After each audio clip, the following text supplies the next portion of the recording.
Chapter 3. Faith.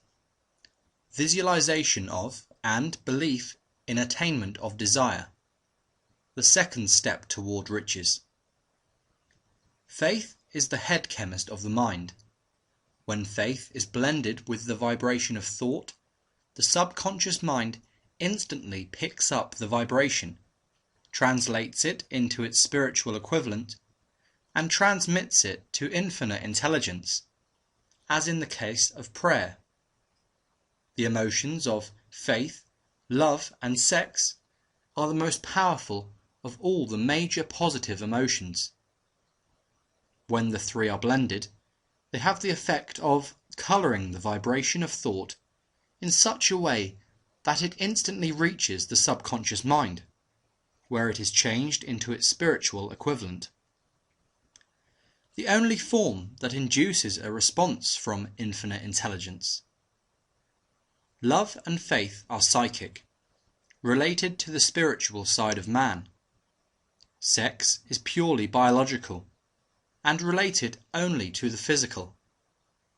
The mixing or blending of these three emotions has the effect of opening a direct line of communication between the finite thinking mind of man and infinite intelligence. How to develop faith. There comes now a statement which will give a better understanding of the importance the principle of autosuggestion assumes in the transmutation of desire into its physical or monetary equivalent. Namely, faith is a state of mind which may be induced or created by affirmation or repeated instructions to the subconscious mind through the principle of autosuggestion. As an illustration, consider the purpose for which you are, presumably, reading this book. The object is, naturally, to acquire the ability to transmute the intangible thought impulse of desire into its physical counterpart, money. By following the instructions laid down in the chapters on autosuggestion and the subconscious mind, as summarized in the chapter on autosuggestion, you may convince the subconscious mind that you believe you will receive that for which you ask, and it will act upon that belief, which your subconscious mind passes back to you in the form of faith, followed by definite plans for procuring that which you desire. The method by which one develops faith where it does not already exist is extremely difficult to describe, almost as difficult, in fact, as it would be to describe the colour of red to a blind man who has never seen colour, and has nothing with which to compare what you describe to him. Faith is a state of mind which you may develop at will, after you have mastered the 13 principles, because it is a state of mind which develops voluntarily through application and use of these principles. Repetition of affirmation of orders to your subconscious mind is the only known method of voluntary development of the emotion of faith. Perhaps the meaning may be made clear through the following explanation as to the way men sometimes become criminals. Stated in the words of a famous criminologist, when men first come into contact with crime, they abhor it. If they remain in contact with crime for a time, they become accustomed to it and endure it. If they remain in contact with it long enough, they finally embrace it and become influenced by it. This is the equivalent of saying that any impulse of thought which is repeatedly passed on to the subconscious mind is, finally, accepted and acted upon by the subconscious mind, which proceeds to translate that impulse into its physical equivalent by the most practical procedure available. In connection with this, Consider again the statement, all thoughts which have been emotionalized, given feeling, and mixed with faith, begin immediately to translate themselves into their physical equivalent or counterpart. The emotions, or the feeling portion of thoughts, are the factors which give thoughts vitality, life, and action. The emotions of faith, love, and sex, when mixed with any thought impulse, give it greater action than any of these emotions can do singly. Not only thought impulses which have been mixed with faith, but those which have been mixed with any of the positive emotions, or any of the negative emotions, may reach and influence the subconscious mind. From this statement, you will understand that the subconscious mind will translate into its physical equivalent a thought impulse of a negative or destructive nature, just as readily as it will act upon thought impulses of a positive or constructive nature. This accounts for the strange phenomenon which so many millions of people experience, referred to as misfortune or bad luck. There are millions of people who believe themselves doomed to poverty and failure, because of some strange force over which they believe they have no control. They are the creators of their own misfortunes. Because of this negative belief, which is picked up by the subconscious mind, and translated into its physical equivalent. This is an appropriate place at which to suggest again that you may benefit by passing on to your subconscious mind any desire which you wish translated into its physical or monetary equivalent, in a state of expectancy or belief that the transmutation will actually take place. Your belief or faith is the element which determines the action of your subconscious mind. There is nothing to hinder you from deceiving your subconscious mind when giving it instructions through autosuggestion, as I deceived my son's subconscious mind.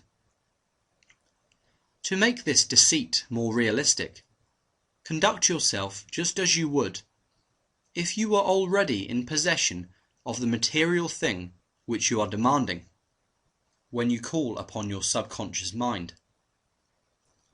The subconscious mind will transmute into its physical equivalent by the most direct and practical media available. Any order which is given to it in a state of belief or faith that the order will be carried out, surely enough has been stated to give a starting point from which one may, through experiment and practice, acquire the ability to mix faith with any order given to the subconscious mind. Perfection will come through practice. It cannot come by merely reading instructions.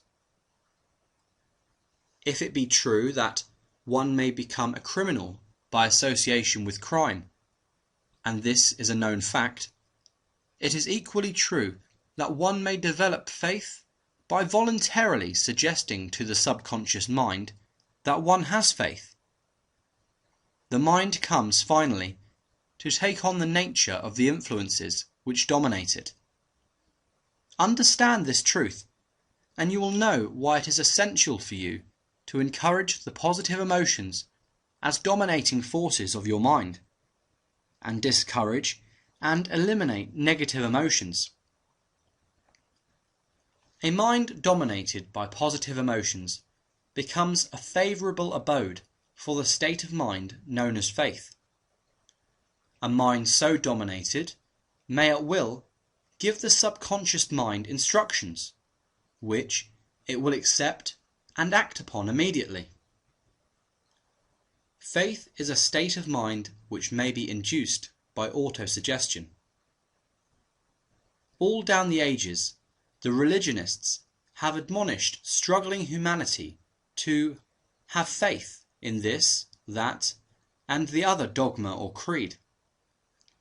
But they have failed to tell people how to have faith.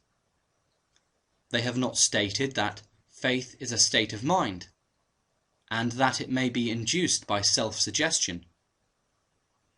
In language which any normal human being can understand, we will describe all that is known about the principle through which faith may be developed, where it does not already exist.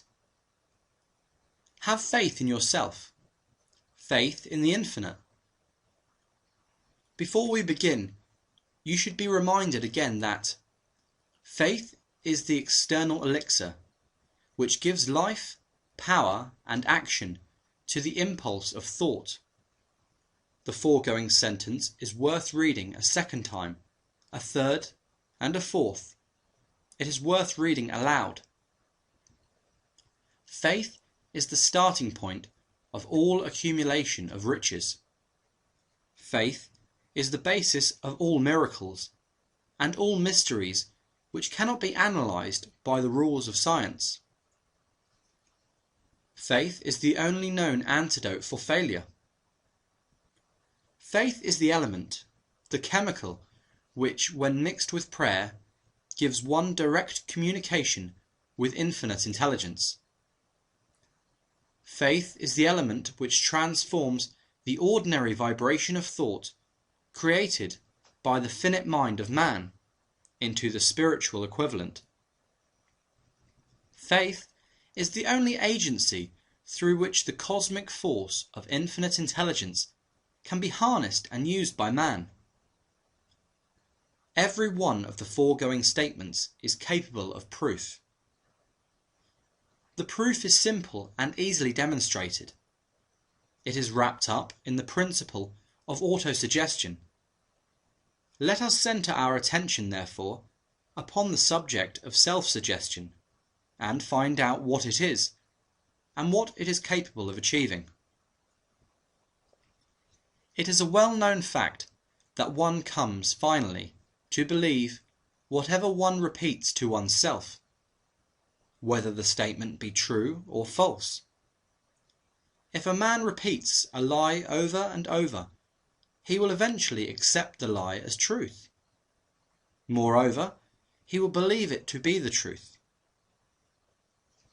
Every man is what he is, because of the dominating thoughts which he permits to occupy his mind.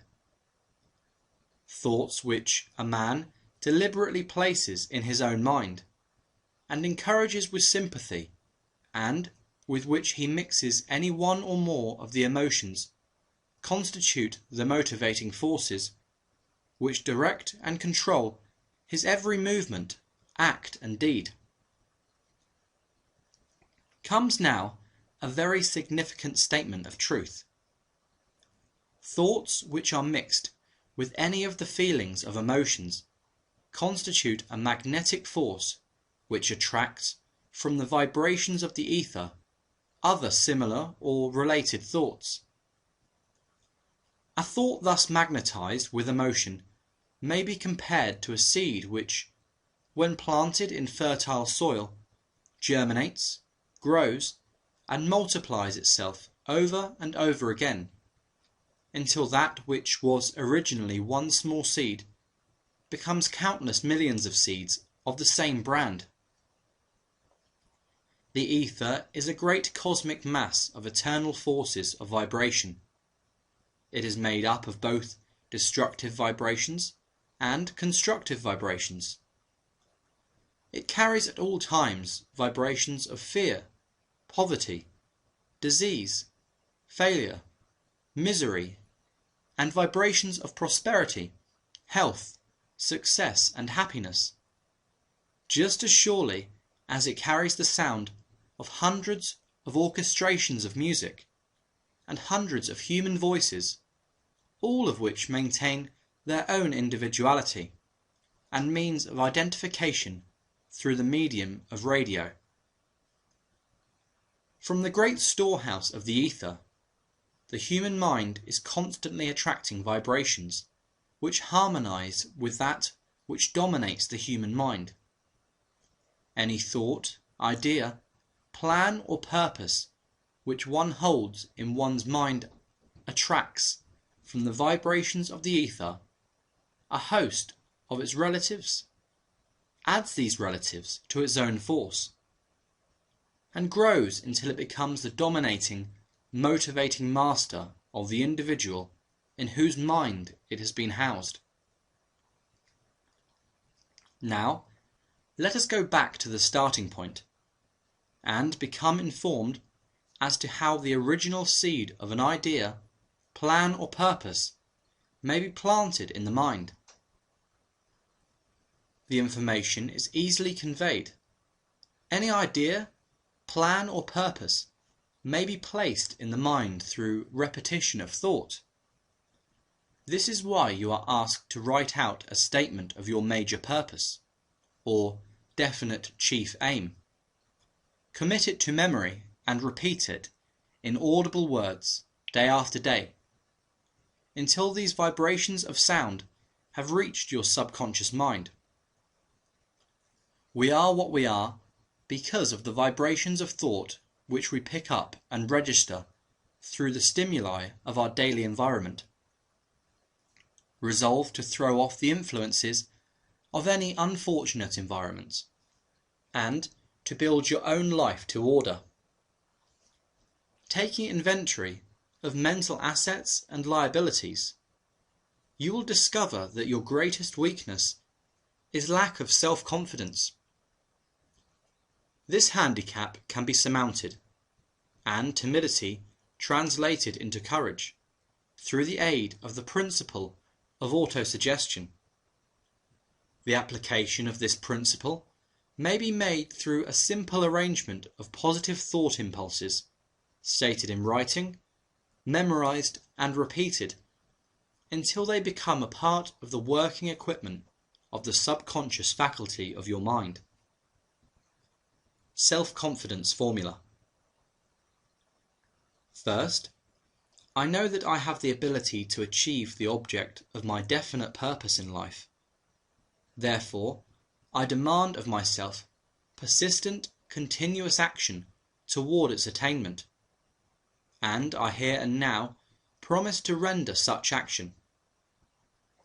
Second, I realize the dominating thoughts of my mind will eventually reproduce themselves in outward, physical action, and gradually transform themselves into physical reality.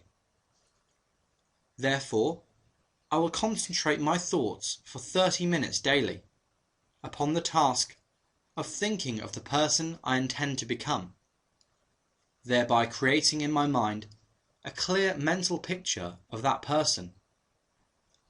Third, I know through the principle of autosuggestion any desire that I persistently hold in my mind will eventually seek expression through some practical means of attaining the object back of it. Therefore, I will devote 10 minutes daily to demanding of myself the development of self-confidence. Fourth, I have clearly written down a description of my definite chief aim in life, and I will never stop trying until I shall have developed sufficient self-confidence for its attainment. Fifth, I fully realize that no wealth or position can long endure unless built upon truth and justice. Therefore, I will engage in no transaction which does not benefit all whom it affects. I will succeed by attracting to myself the forces I wish to use and the cooperation of other people. I will induce others to serve me because of my willingness to serve others. I will eliminate hatred, envy, jealousy, selfishness, and cynicism by developing love for all humanity, because I know that a negative attitude toward others can never bring me success. I will cause others to believe in me, because I will believe in them and in myself.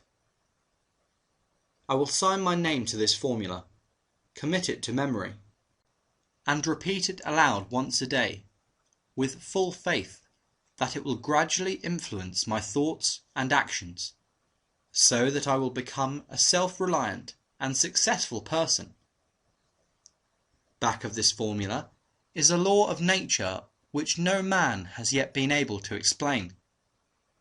It has baffled the scientists of all ages. The psychologists have named this law autosuggestion, and let it go at that. The name by which one calls this law is of little importance. The important fact about it is it works for the glory and success of mankind, if it is used constructively. On the other hand, if used destructively, it will destroy just as readily.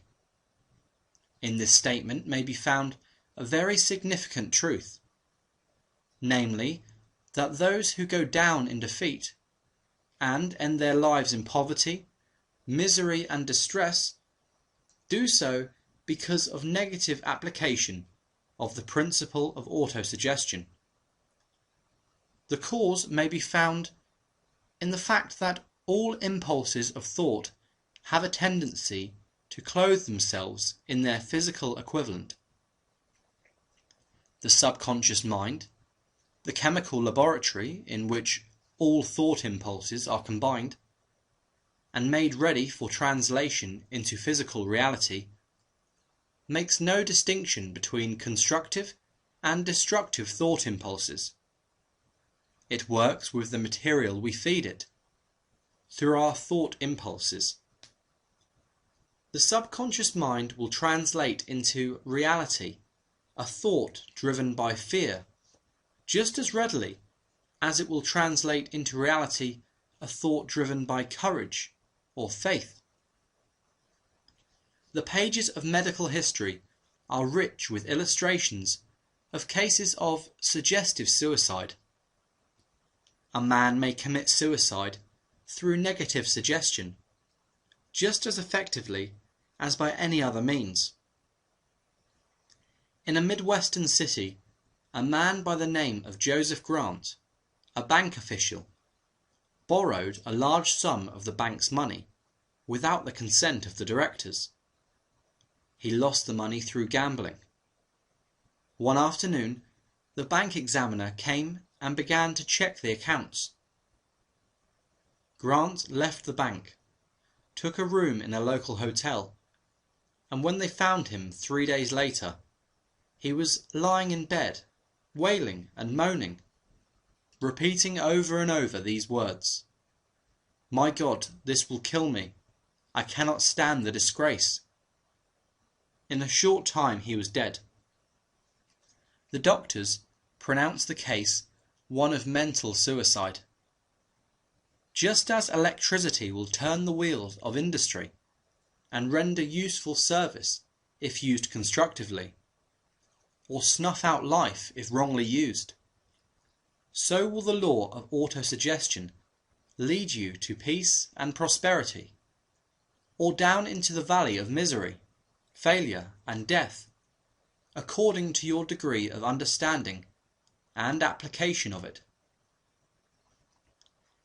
If you fill your mind with fear, doubt, and unbelief in your ability to connect with and use the forces of infinite intelligence, the law of autosuggestion will take this spirit of unbelief and use it as a pattern by which your subconscious mind will translate it into its physical equivalent. This statement is as true as the statement that 2 and 2 are 4. Like the wind which carries one ship east and another west, the law of autosuggestion will lift you up or pull you down, according to the way you set your sails of thought. The law of autosuggestion, through which any person may rise to altitudes of achievement, which stagger the imagination, is well described in the following verse. If you think you are beaten, you are. If you think you dare not, you don't. If you like to win but you can't, it is almost certain you won't. If you think you'll lose, you're lost, for out of the world we find success begins with a fellow's will, it's all in the state of mind. If you think you are outclassed, you are. You've got to think high to rise. You've got to be sure of yourself before you can ever win the prize. Life's battles don't always go to the stronger or faster man, but soon or late the man who wins is the man who thinks he can. Observe the words which have been emphasized, and you will catch the deep meaning which the poet had in mind. Somewhere in your makeup, perhaps in the cells of your brain, there lies sleeping the seed of achievement which, if aroused and put into action, would carry you to heights such as you may never have hoped to attain. Just as a master musician may cause the most beautiful strains of music to pour forth from the strings of a violin, so may you arouse the genius which lies asleep in your brain, and cause it to drive you upward to whatever goal you may wish to achieve. Abraham Lincoln was a failure at everything he tried. Until he was well past the age of 40, he was a Mr. Nobody from nowhere, until a great experience came into his life, aroused the sleeping genius within his heart and brain, and gave the world one of its really great men. That experience was mixed with the emotions of sorrow and love. It came to him through Anne Rutledge, the only woman whom he ever truly loved.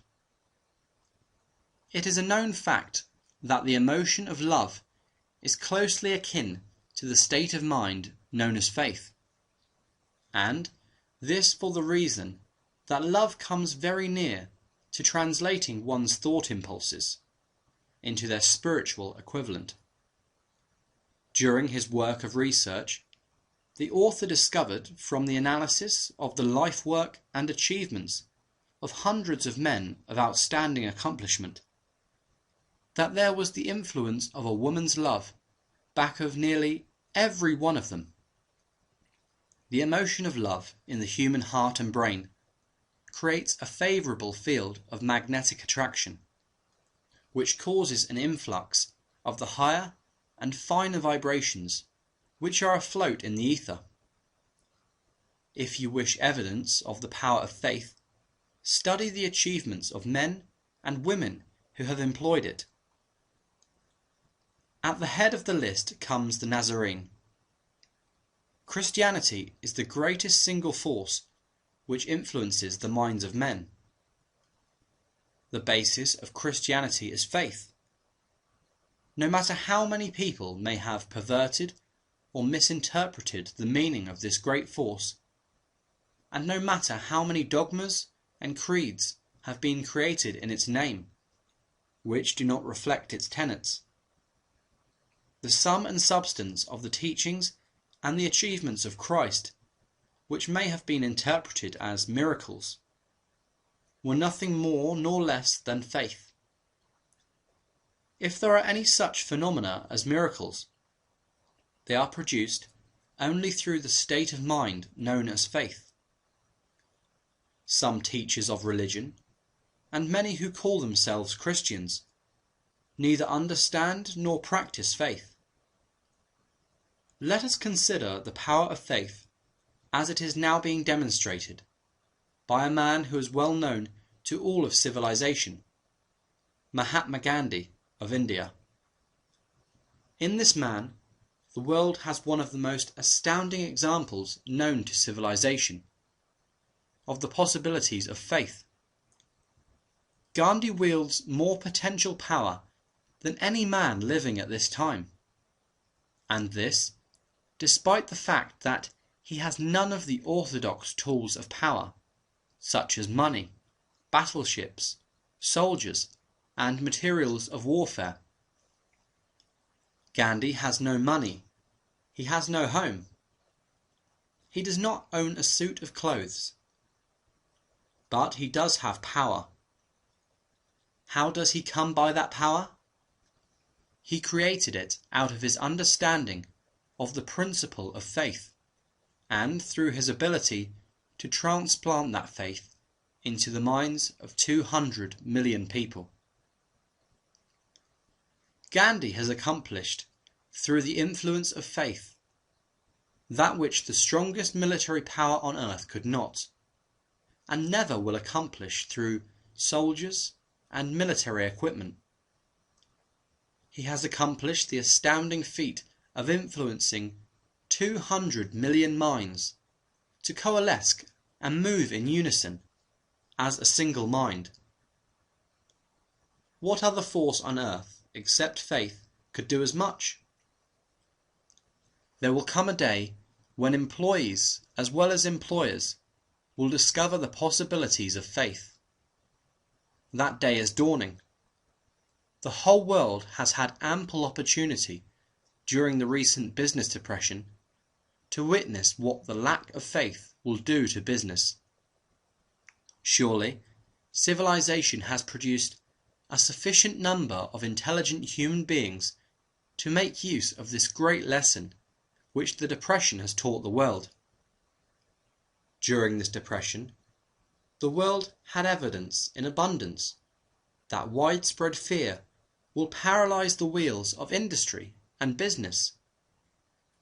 Out of this experience will arise leaders in business and industry who will profit by the example which Gandhi has set, and they will apply to business the same tactics which he has used in building the greatest following known in the history of the world. These leaders will come from the rank and file of the unknown men who now labour in the steel plants, the coal mines, the automobile factories, and in the small towns and cities of America. Business is due for a reform. Make no mistake about this. The methods of the past, based upon economic combinations of force and fear, will be supplanted by the better principles of faith and cooperation. Men who labour will receive more than daily wages.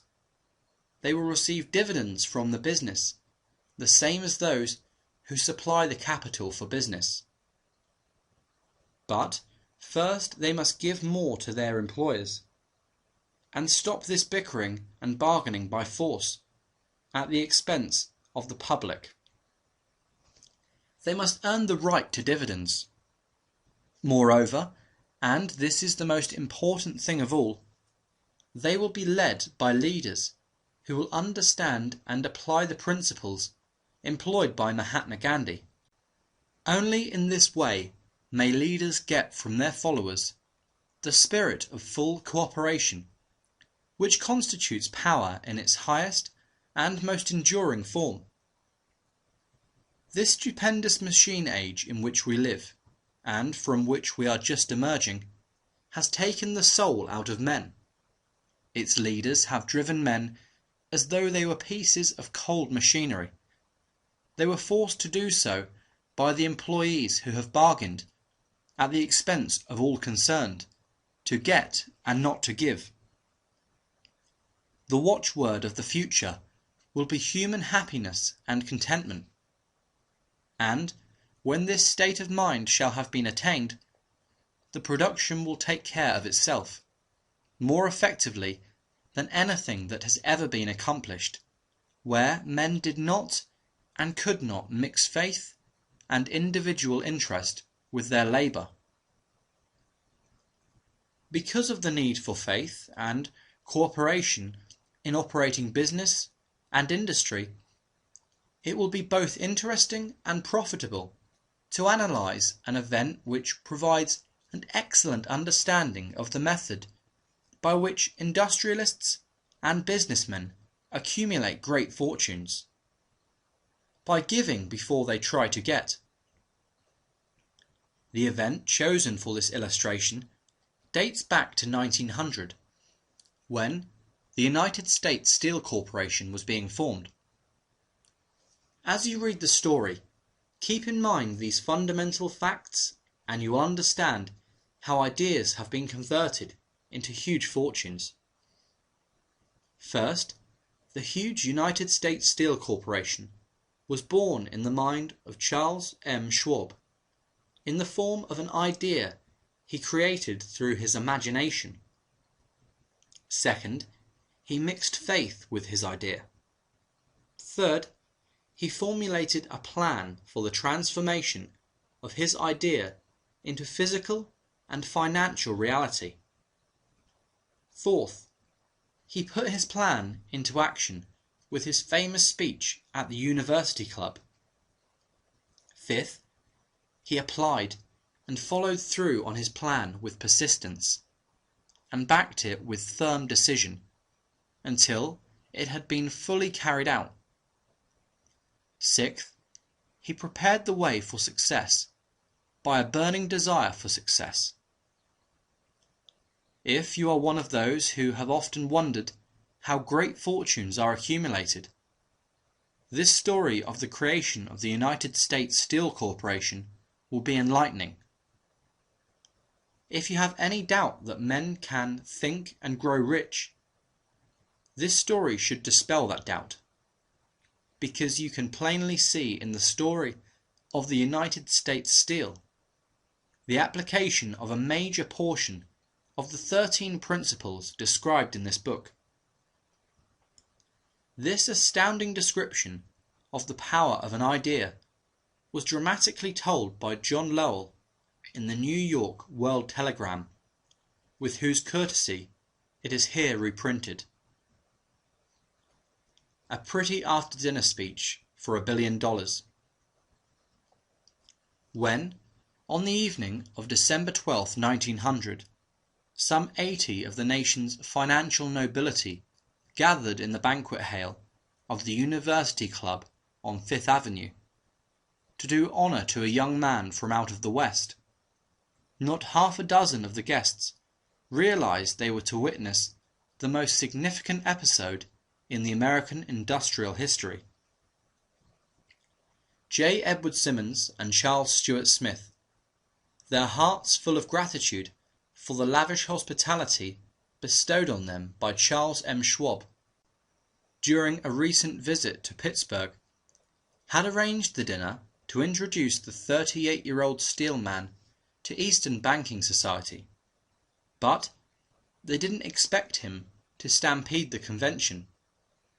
They warned him, in fact, that the bosoms within New York's stuffed shirts would not be responsive to oratory, and that, if he didn't want to bore the Stillans and the Harrimans and the Vanderbilts, he had better limit himself to 15 or 20 minutes of polite vapourings and let it go at that. Even John Pierpont Morgan, sitting on the right hand of Schwab, as became his imperial dignity, intended to grace the banquet table with his presence only briefly. And so far as the press and public were concerned, the whole affair was of so little moment that no mention of it found its way into print the next day. So, the two hosts and their distinguished guests ate their way through the usual 7 or 8 courses. There was little conversation, and what there was of it was restrained. Few of the bankers and brokers had met Schwab, whose career had flowered along the banks of the Monongahela, and none knew him well. But, before the evening was over, they, and with them Money Master Morgan, were to be swept off their feet, and $1 billion baby, the United States Steel Corporation, was to be conceived. It is perhaps unfortunate, for the sake of history, that no record of Charlie Schwab's speech at the dinner ever was made. He repeated some parts of it at a later date, during a similar meeting of Chicago bankers, and still later, when the government brought suit to dissolve the Steel Trust. He gave his own version from the witness stand of the remarks that stimulated Morgan into a frenzy of financial activity. It is probable, however, that it was a homely speech, somewhat ungrammatical, for the niceties of language never bothered Schwab. Full of epigram and threaded with wit. But aside from that, it had a galvanic force and effect upon the 5 billions of estimated capital that was represented by the diners. After it was over, and the gathering was still under its spell, although Schwab had talked for 90 minutes, Morgan led the orator to a recessed window where, dangling their legs from the high, uncomfortable seat, they talked for an hour more. The magic of the Schwab personality had been turned on full force, but what was more important and lasting was the full-fledged, clear-cut program he had laid down for the aggrandizement of steel. Many other men had tried to interest Morgan in slapping together a steel trust after the pattern of the biscuit, wire and hoop, sugar, rubber, whiskey, oil or chewing gum combinations. John W. Gates, the gambler, had urged it, but Morgan distrusted him.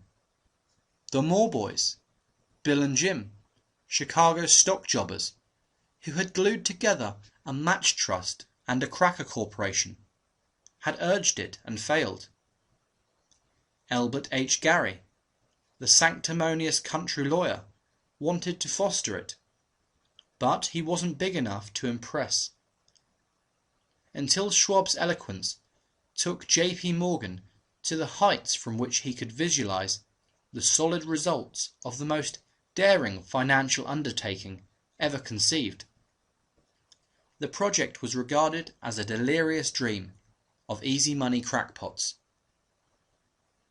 The financial magnetism that began, a generation ago, to attract thousands of small and sometimes inefficiently managed companies into large and competition-crushing combinations had become operative in the steel world through the devices of that jovial business pirate, John W. Gates.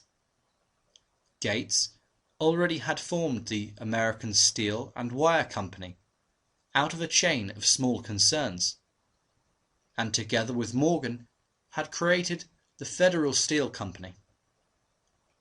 The National Tube and American Bridge Companies were two more Morgan concerns, and the Moore brothers had forsaken the match and cookie business to form the American Group, Tin Plate, Steel Hoop, Sheet Steel, and the National Steel Company. But by the side of Andrew Carnegie's gigantic vertical trust, a trust owned and operated by 53 partners, those other combinations were picayune. They might combine to their heart's content, but the whole lot of them couldn't make a dent in the Carnegie organization, and Morgan knew it. The eccentric old Scot knew it too. From the magnificent heights of Skibo Castle he had viewed, first with amusement, and then with resentment, the attempts of Morgan's smaller companies to cut into his business. When the attempts became too bold, Carnegie's temper was translated into anger and retaliation. He decided to duplicate every mill owned by his rivals. Hitherto, he hadn't been interested in wire, pipe, hoops or sheet. Instead, he was content to sell such companies the raw steel and let them work it into whatever shape they wanted. Now, with Schwab as his chief and able lieutenant, he planned to drive his enemies to the wall. So it was that in the speech of Charles M. Schwab, Morgan saw the answer to his problem of combination.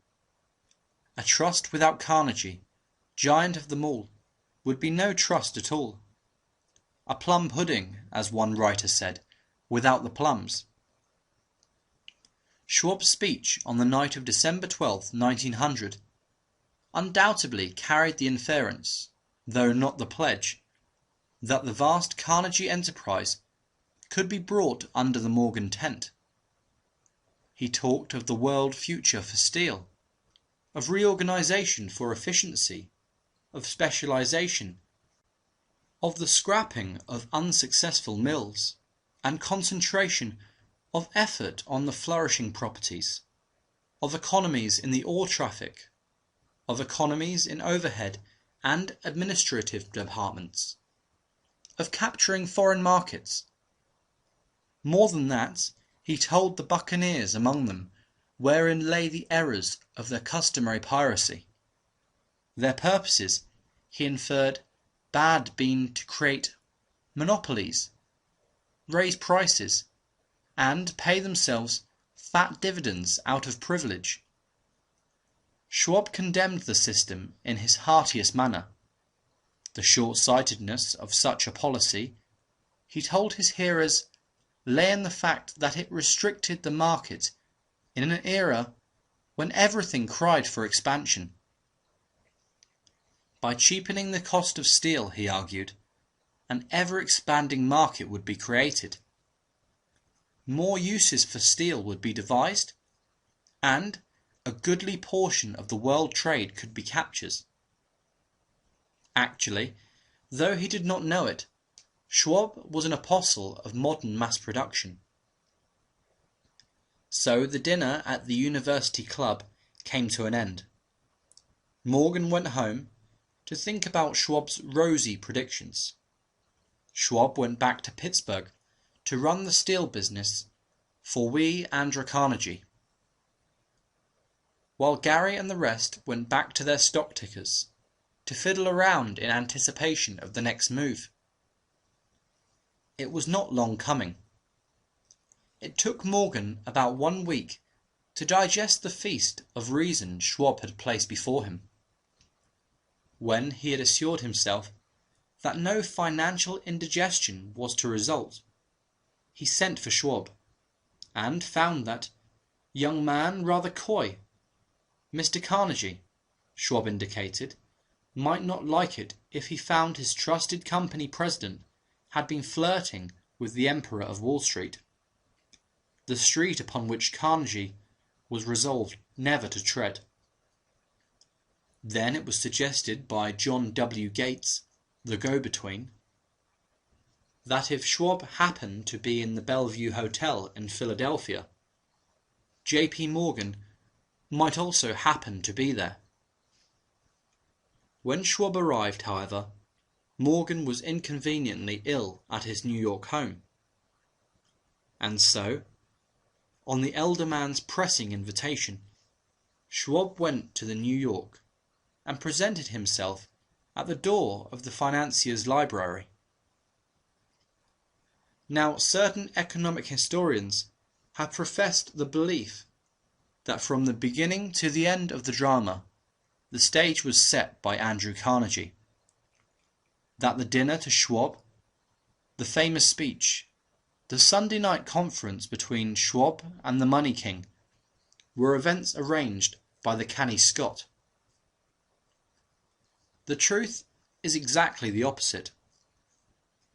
When Schwab was called in to consummate the deal, he didn't even know whether the little boss, as Andrew was called, would so much as listen to an offer to sell, particularly to a group of men whom Andrew regarded as being endowed with something less than holiness. But Schwab did take into the conference with him, in his own handwriting, 6 sheets of copper plate figures, representing to his mind the physical worth and the potential earning capacity of every steel company he regarded as an essential star in the new metal firmament. 4 men pondered over these figures all night. The chief, of course, was Morgan, steadfast in his belief in the divine right of money. With him was his aristocratic partner, Robert Bacon, a scholar and a gentleman. The third was John W. Gates, whom Morgan scorned as a gambler and used as a tool. The fourth was Schwab, who knew more about the processes of making and selling steel than any whole group of men then living. Throughout the conference, the Pittsburghers' figures were never questioned. If he said a company was worth so much, then it was worth that much and no more. He was insistent, too, upon including in the combination only those concerns he nominated. He had conceived a corporation in which there would be no duplication, not even to satisfy the greed of friends who wanted to unload their companies upon the broad Morgan shoulders. Thus he left out by design a number of the larger concerns upon which the walruses and carpenters of Wall Street had cast hungry eyes. When dawn came, Morgan rose and straightened his back. Only one question remained. "Do you think you can persuade Andrew Carnegie to sell?" he asked.